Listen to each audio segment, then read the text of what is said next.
আল্লাহ কোরআনে বলেছেন, আমরা প্রত্যেক প্রাণীকে মৃত্যু স্বাদ দেব এবং তোমাদেরকে পরীক্ষা করার জন্য পুনরুত্থিত করব। সূরা আল আনকাবুত ২৯-৫৭। এই দুনিয়া ছিল অস্থায়ী, এখন তুমি আখেরাতে প্রবেশ করেছ। বলো, তোমার নাম কি? আমার নাম মুসলমান। তুমি বহু বছর দুনিয়ায় ঘুরে বেরিয়েছিলে, কিন্তু তোমার আসল বংশ পরিচয় কখনো ভুলোনি। এখন বলো, তোমার পিতাকে? আমার পিতা আদম। তুমি দেখেছিলে মানুষ শক্তি নিয়ে গর্ব করে, সম্পদ নিয়ে অহংকার করে, অথচ সত্যিকারের মালিক তো একজনই। বলো, তোমার খালেক কে? আমার খালেক আল্লাহ। দুনিয়ায় অনেক নেতা ছিল, অনেক মানুষকে অনুসরণ করা হয়েছিল, কিন্তু সত্যের পথ একটিই ছিল। বলো, তোমার নবীকে? আমার নবী হযরত মুহাম্মদ সাল্লাল্লাহু আলাইহি ওয়াসাল্লাম। মানুষ অনেক বই লিখেছে, জ্ঞান ছড়িয়েছে, কিন্তু হিদায়াতের কিতাব একটি।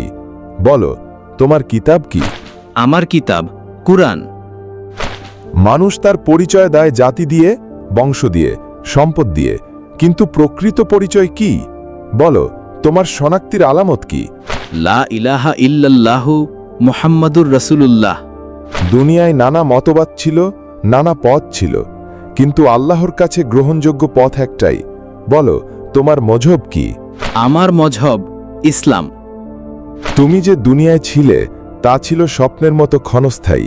বলো, তুমি এখন কোথায় আছো? আমি দুনিয়ায় আছি। তুমি দুনিয়ার ঘর বানিয়েছিলে, সম্পদ জমিয়েছিলে, কিন্তু চিরস্থায়ী ঘর তো অন্য জায়গায়। বলো, তোমার স্থায়ী ঠিকানা কোথায়? আমার স্থায়ী ঠিকানা জান্নাত, ইনশাল্লাহ। এরপর আল্লাহ বলবে, আমার বান্দাকে জান্নাতে নিয়ে যাও। তখন ভেতরে প্রশান্ত নূরের আলো ছড়িয়ে পড়বে, কাফনে মোড়ানো দেহ শান্তিতে বিশ্রাম নিবে, জান্নাতের সুখ আজীবন ভোগ করবে। এ আল্লাহ পরওয়ারদিগার, আপনার এই মহৎ বান্দা যিনি এই ভিডিওটি দেখল তার মন নরম করে দাও, যেন ভিডিওতে লাইক, কমেন্ট ও চ্যানেলটি সাবস্ক্রাইব করে দেয়।